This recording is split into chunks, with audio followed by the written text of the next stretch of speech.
How to save WhatsApp photos to your gallery. Quick and easy guide. Hey everyone, welcome back to another helpful tutorial.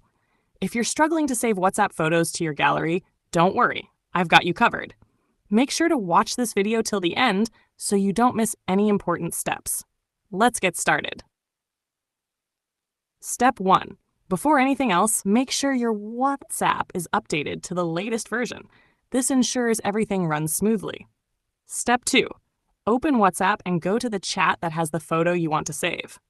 Step 3. Tap on the download icon to save the photo inside WhatsApp. Step 4. Once the download is complete, open the photo you just saved. Step 5. Tap on the 3 dots in the top right corner. A menu will appear. Step 6. Tap on the Save option. This will save the photo directly to your gallery.